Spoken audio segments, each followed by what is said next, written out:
అంటే mid the ప్రెస్లోనే ఆయన మాట్లాడుతూ మాలల గురించి వచ్చేసరికి మాలల్లో ఒక ఆ రిజర్వేషన్ల ఫలాలను అందుకొని పూర్తిగా ఒక రాజకీయ నాయకులు అయితేనేమి మిగతా ఒక సిచ్యువేషన్స్కి వెళ్ళిన వాళ్ళు మాత్రం అభివృద్ధి చెందిన వాళ్ళు మాత్రం పూర్తిగా వాళ్ళు మనవాదులుగా తయారవుతున్నారు.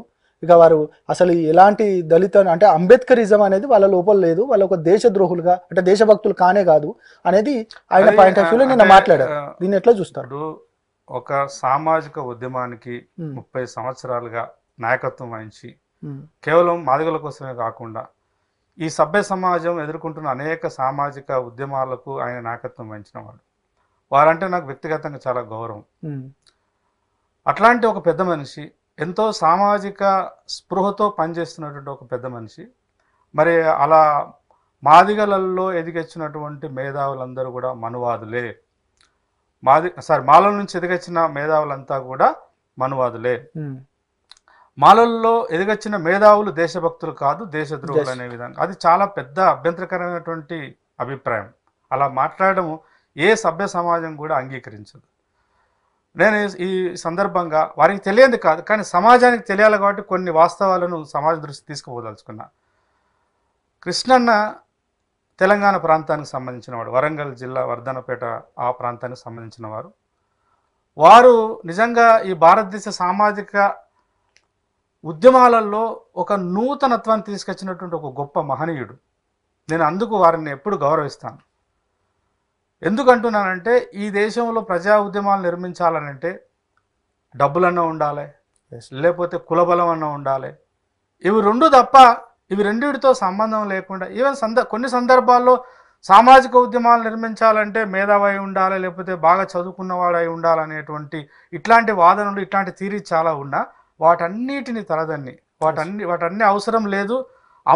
అంశము సామాజిక న్యాయం అయితే, అంశంలో న్యాయం ఉంటే, మాట్లాడేదానిలో ధర్మం ఉంటే, న్యాయం ఉంటే సమాజాన్ని రాజకీయాలని శాసించవచ్చని ఒక రకంగా చరిత్ర సృష్టించినటువంటి అంత గొప్ప మనిషి ఇవాళ ఎంఆర్పిఎస్ ఉద్యమం యొక్క పుట్టుక. వారు ఇక్కడ ఉన్నప్పుడు వాస్తవానికి అంతకంటే ముందు విప్లవ రాజకీయాల్లో అనుబంధంగా ఉన్నటువంటి వారు ఆనాడు ఉన్నటువంటి పరిస్థితులు, రాష్ట్రాలు, పోలీస్ వ్యవస్థ, ఆనాడు అధికారంలో ఉన్న పార్టీలు మొత్తం కూడా విప్లవ ఉద్యమాలతో అనుబంధంగా ఉన్నటువంటి వాళ్ళందరినీ కూడా ఆల్మోస్ట్ ఎన్కౌంటర్ చేసేటువంటి కార్యక్రమాలు, జైలులు, నిర్బంధాలు, లాఠీచార్జ్ మొత్తం అంటే హింసించడం శారీరకంగా కుటుంబాలే ఉత్తర తెలంగాణ ప్రాంతంలో ధ్వంసమవుతున్నటువంటి కాలంలో నుంచి వారు అక్కడి నుండి ఆ ఉద్యమం నుంచి మళ్ళీ బయటకు వచ్చి అదే కారంచేడులో జరిగినటువంటి మాదిగల ఊచకోత, ఆ మాదిగలను అక్కడ కమ్మలు చంపినారు. అట్లాంటి ఉద్యమాలు రావడం, అక్కడికి వారి ప్రయాణం చేయడం, అక్కడి నుంచి దాదాపు ఒక కారంచేడు చుండూరు ఇన్సిడెంట్లో వాళ్ళు చాలా క్రియాశీలకంగా పనిచేసినారు. పనిచేస్తున్న క్రమంలో ఈ చర్చ కూడా అక్కడ అంటే ఉమ్మడి ఆంధ్రప్రదేశ్లో ఎస్సీలకు కేటాయించబడ్డటువంటి ఉమ్మడి రిజర్వేషన్లలో విద్యా ఉద్యోగ అవకాశాలలో ఎక్కువ మొత్తము మాలలే అభివృద్ధిలో ముందు భాగాన ఉన్నారనే చర్చ రావడము, వారు దాని మీద స్పందించి ఒక ఉద్యమం నిర్మాణం చేసిన మాట వాస్తవం. కానీ కృష్ణన్న మరి ఎందుకు అట్లా మాట్లాడుతున్నాడో నాలాంటి వాళ్ళకు కొంత అర్థం కావట్లేదు. వాస్తవానికి ఆ ఉద్యమం నిర్మాణమైంది ఉమ్మడి జాబితాలో ఉన్న 15% రిజర్వేషన్లను అనుభవించడంలో కేవలము 2-3 కులాలే ఆ ఫలితాలు అందుతున్నాయి అనేది వాస్తవం. వారు కొత్త కనిపెట్టింది ఏం లేదు, అంతకంటే ముందే చాలా చర్చ జరుగుతుంది. అయితే ఆ చర్చకు నాయకత్వం వహించి దాని ఉద్యమాన్ని నిర్మించి ముందుకు తీసుకుపోవడంలో వారి నాయకత్వం, వారు ఎన్నుకున్నటువంటి పద్ధతి ఇవాళ చరిత్రలో ఎప్పుడు స్థిరస్థాయిగా ఉంటుంది. ఇవాళ ఆలోచించవలసిన ప్రశ్న ఏంటంటే ఎంఆర్పిఎస్ ఉద్యమం ప్రారంభమైంది కృష్ణమాదిగ ఆధ్వర్యంలో ప్రకాశం జిల్లా ఈదుమూడు గ్రామంలో ప్రారంభమైన 10 మందితో 8 మందితో ప్రారంభమైందని వారే చెప్తారు. కానీ ఆ ఉద్యమం ప్రారంభం నుంచి శివసాగర్ గారి గురించి ప్రస్తావించాలి ఇక్కడ.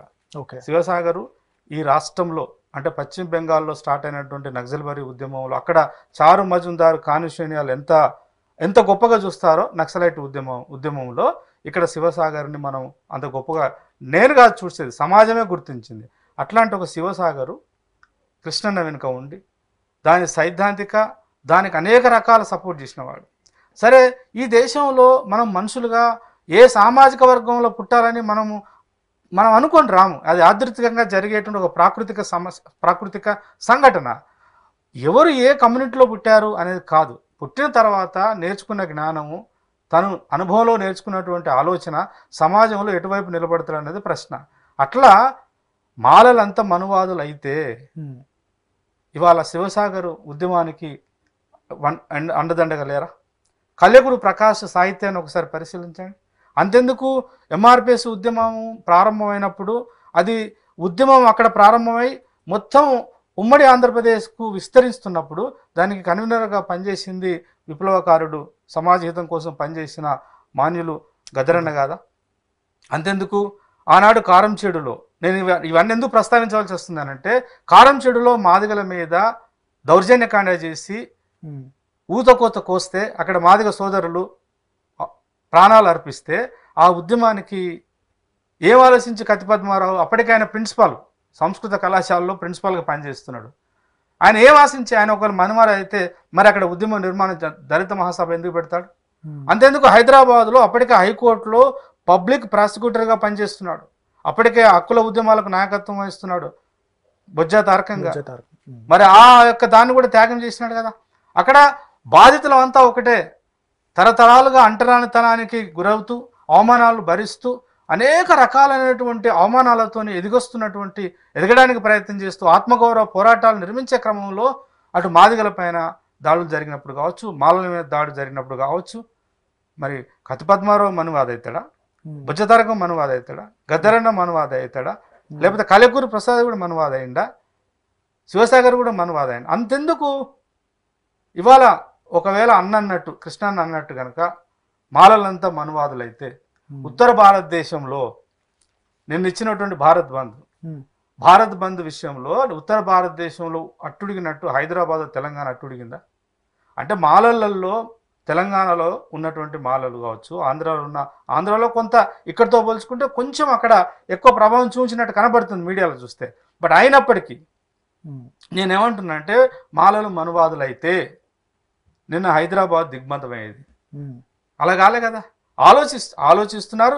ఎన్నో సందర్భాలల్లో మీరు అడిగినా అడగకపోయినా ఆ ఉద్యమం సమాజంలోకి వచ్చినప్పుడు, ఆ ఉద్యమం మీద చర్చ వచ్చినప్పుడు మాలలుగా పుట్టి ఆయా సంఘాలలో, ఆయా పార్టీలలో, ఆయా సంస్థలలో పనిచేసిన వాళ్ళ నుంచి మూలుకుంటే నాలాంటి సామాన్యుడు కూడా చైతన్యం వస్తున్న కొద్దీ, మాలో ఉన్నటువంటి ఆ అజ్ఞానం తొలగిపోతున్నప్పుడు మేము తప్పకుండా ఎంఆర్పిఎస్